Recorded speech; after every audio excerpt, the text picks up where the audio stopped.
everyone. Hello, everyone. Welcome back to our book club. I am Miss Maka. And I am Mr. Darrell. Today, we're going to talk about a classic story of a man against the animal world, Moby Dick. By Herman Melville. But before we look at the book itself, now let's look at our agenda. So firstly, we will look at the vocabulary part that we need during our program. Then we will talk about the author himself. Later, we will tell you the short story of this book, the summary of the book. Next, we'll look at some characters. There's a couple we've chosen. We will take a look at the setting, the context of the story, and then look at some main themes for the book. Yes, and finally, we will conclude the whole material that we present today. And of course, we will give you a homework. It wouldn't be a lesson without some homework. Yeah, our favorite saying, right? Yeah. Okay. Let's move to the vocabulary section.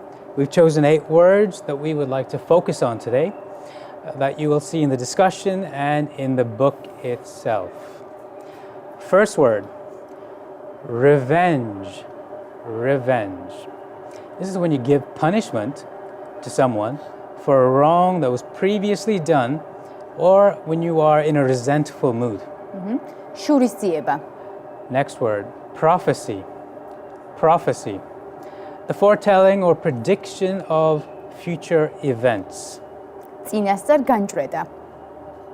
Next word, tyrannical. Tyrannical. Unjustly cruel, harsh, or severe, especially when you are the ruler. Yes. ტირანული, დიქტატორული. Next word, ultimately. Ultimately. In the end, finally, things that happen towards the end of something. საბოლოო ჯამში. Next word, nemesis. Nemesis. The opponent or rival of someone that you just can't defeat. He's your biggest enemy. ძნელად დასამარცხებელი მოწინააღმდეგე, ოპონენტი. Next word, deceptive. Deceptive. Something that's misleading or purposely fooling someone into believing, which is not true. შეცდომაში შემყვანი. Next word, exploitative. Exploitative. Taking unfair or unethical advantage of a person or group or situation for your own benefit or advancement. ექსპლუატაციური. And last of all, to maim, a verb, to maim.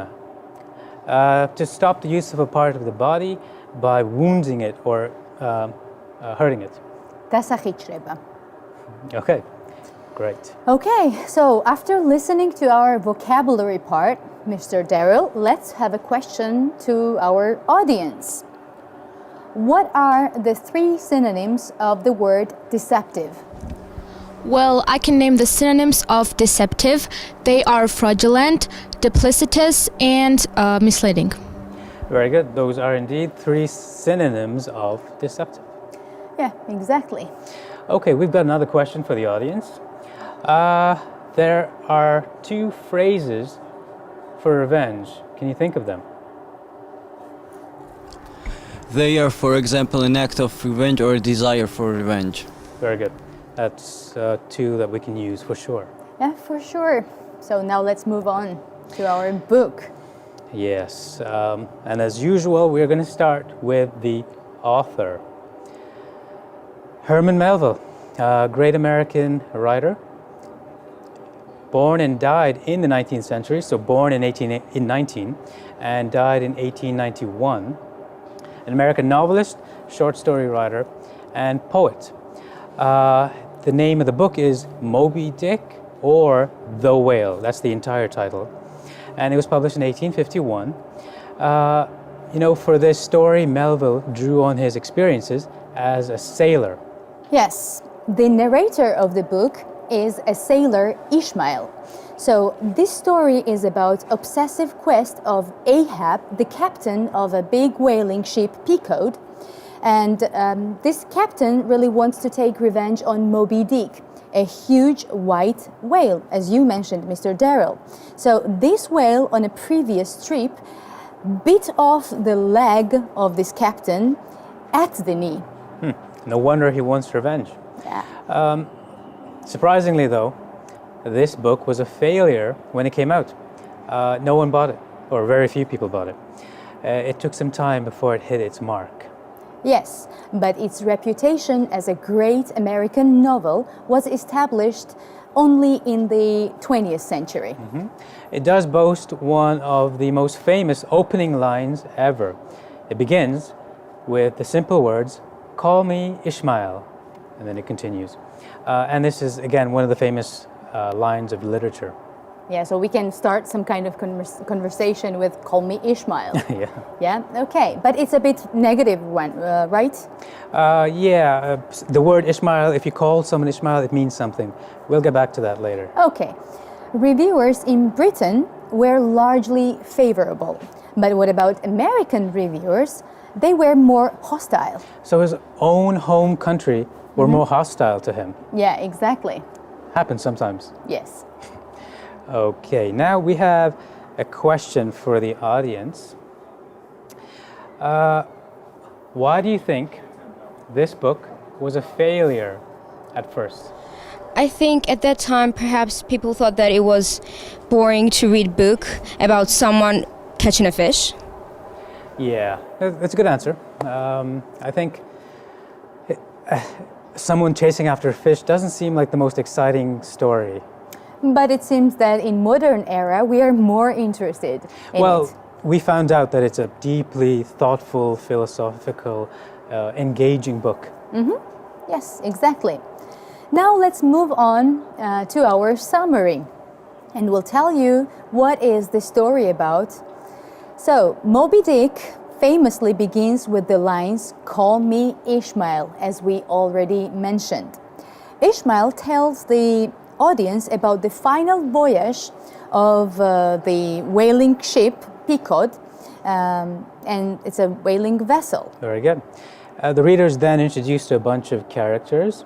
The ship's captain is Ahab, and then there's Ishmael, of course, and then a friend of his, who we will kind of talk about a bit more later, Queequeg. And they all realize that something's wrong with the captain. He seems to be going crazy, losing his mind, and everyone else kind of slowly recognizes this as well. Yeah, Ishmael and Queequeg actually become friends quite quickly, and they soon discover that Ahab is still recovering from an encounter with a huge, large whale that actually resulted in the loss of the leg, and the whale's name is Moby Dick. So that ship sets sail and it goes out into the oceans, and everyone on board is then informed that this trip will be unlike anything else before. This time, Ahab has no other plan but to go after that whale and kill him. Yes, Ahab and the new crew members, they continue their journey, and there are lots of events happening and there are lots of obstacles along the way.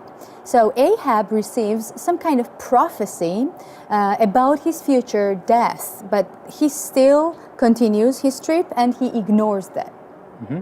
So at last they spot the whale, Moby Dick, and over the course of 3 days, they violently engage each other. And finally, I guess it's not a surprise, Ahab and the ship are destroyed, but there's one survivor. Yes, and this survivor is Ishmael. So Ishmael survives by floating in the ocean just until he is picked up by another ship. Okay, excellent. Now, I think it's time for a question to the audience. Why does Captain Ahab chase after the whale so obsessively? First of all, because the whale bit off his leg and wanted to take revenge on it. And secondly, he's frustrated by his inability to catch and kill Moby Dick.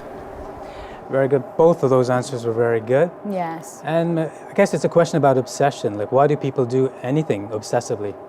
But I think he really had some kind of reason, right? Yeah, he had a real reason for revenge. Yes, now it's time for our second question. Why was Ishmael the only one surviving by the end of the story?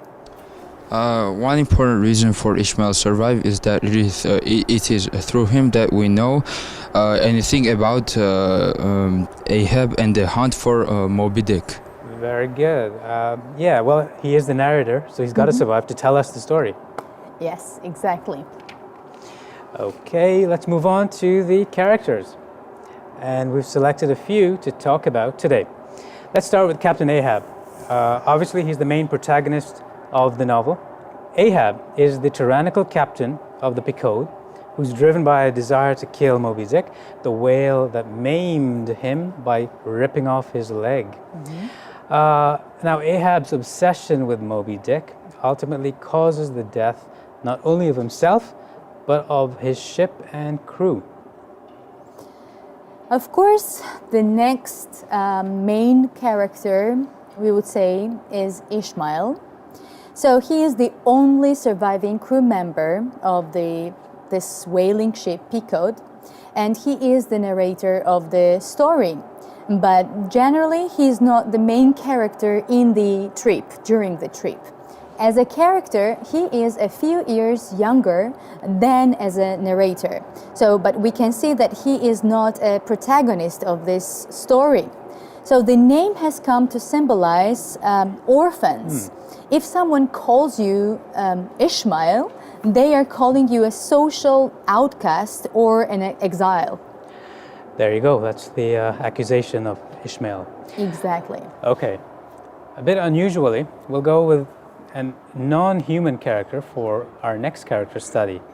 And that is Moby Dick himself. Of course, the book is called Moby Dick, and it is quite important.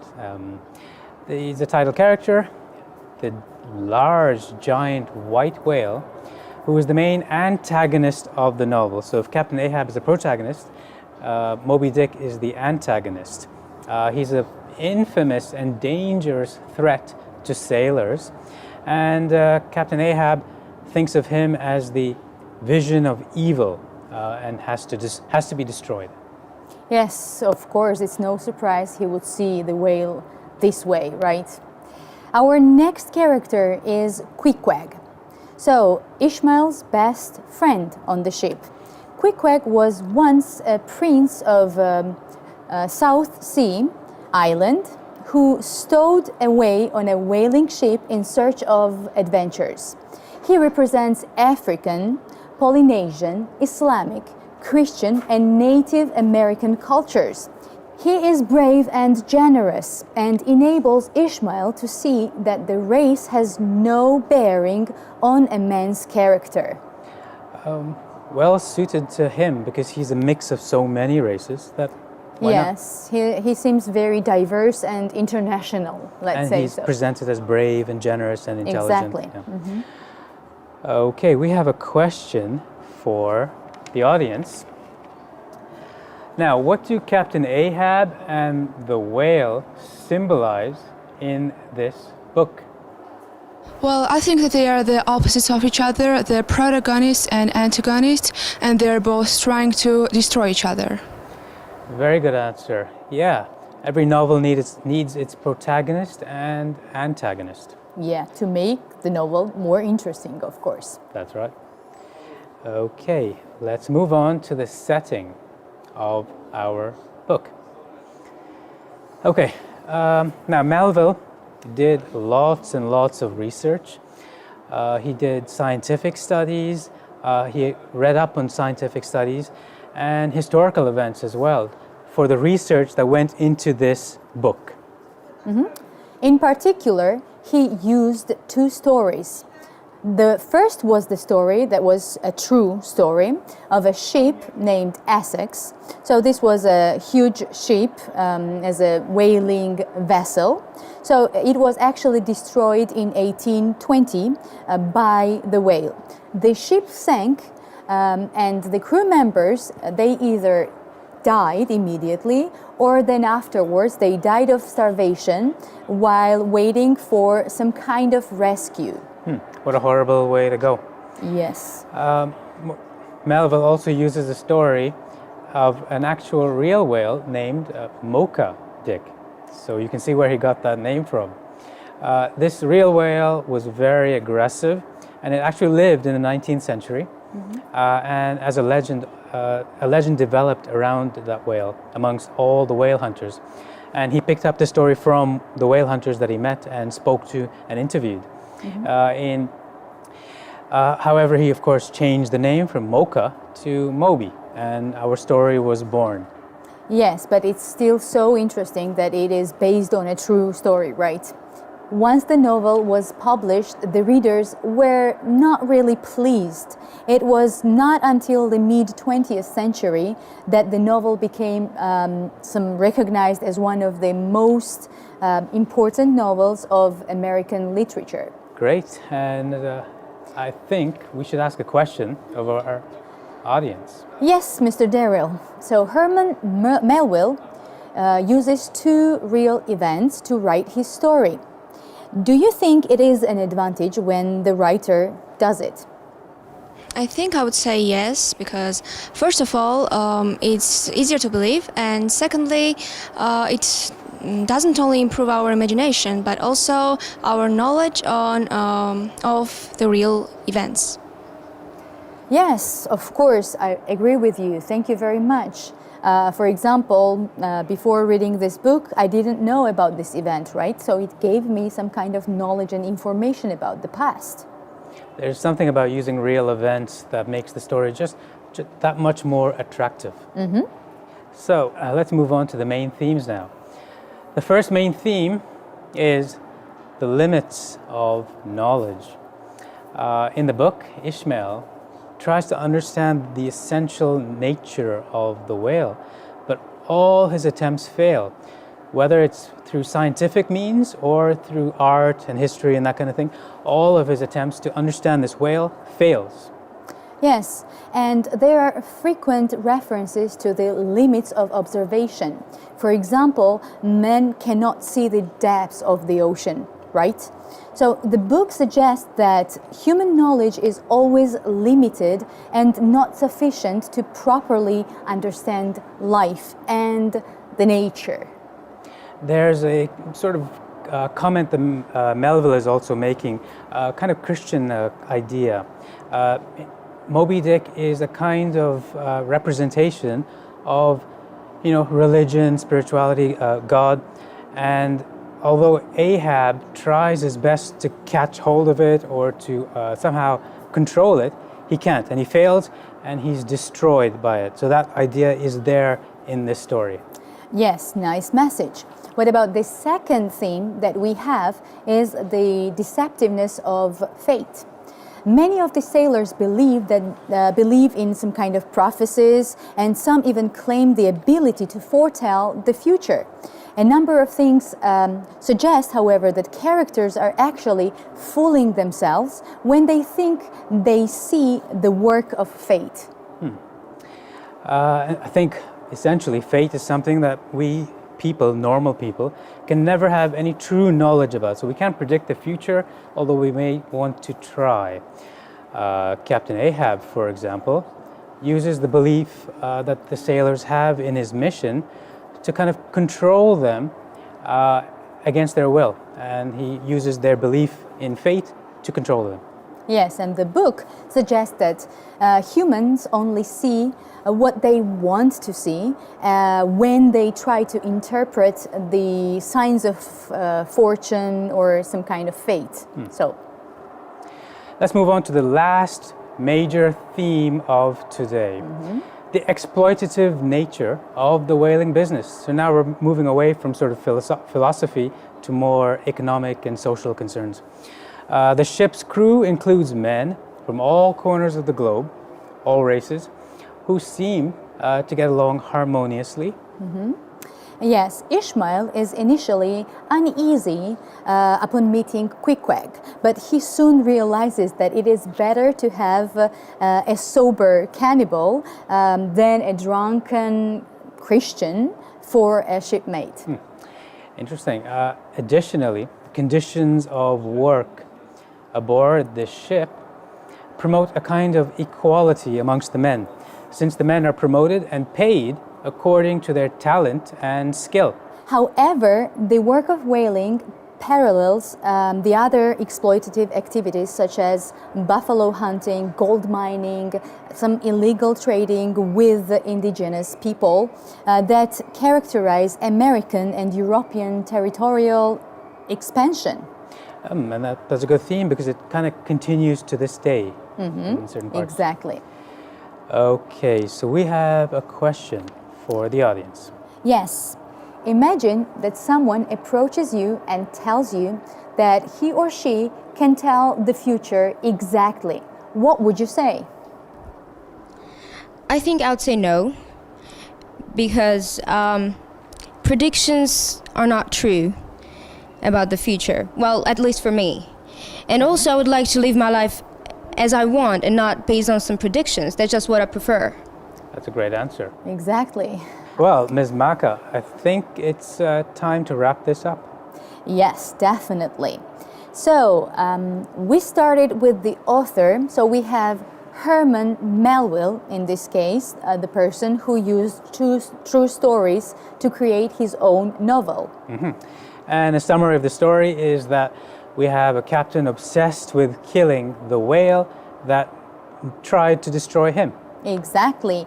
And then we have some characters, Captain Ahab, Ishmael, Queequeg, and of course a huge whale, Moby Dick. Then we had a look at the setting. It's the early 19th century, although it's not specified exactly when. And it starts out in the town of Nantucket, but then moves very quickly to the oceans of the world.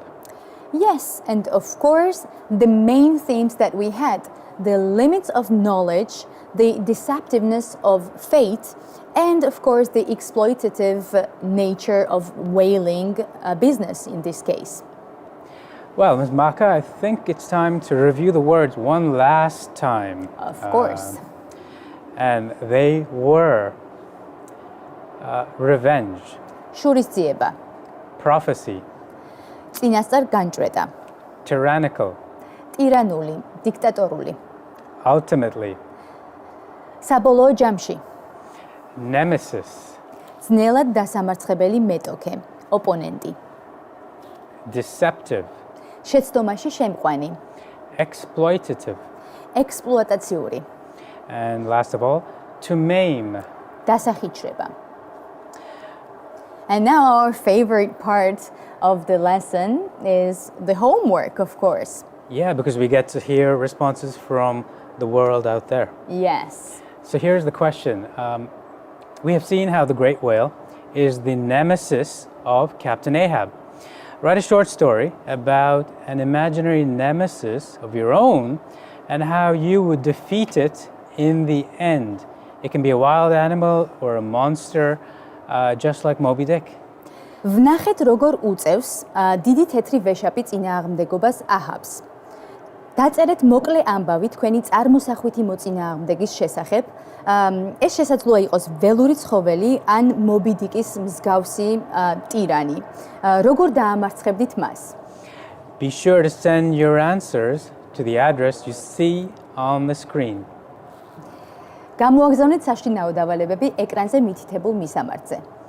Well, Ms. Maka, I think it's been fun, this dive into the book of Moby Dick. Yeah, it was really interesting for me as well, especially the discussion with our audience. Yeah, I love hearing these opinions, and hopefully the homework question for this will be as interesting. Of course, I'm really looking forward to reading them. Very good. Yeah, I think that's all for today, and we have to say goodbye to our TV audience. Have a great week and goodbye. Goodbye.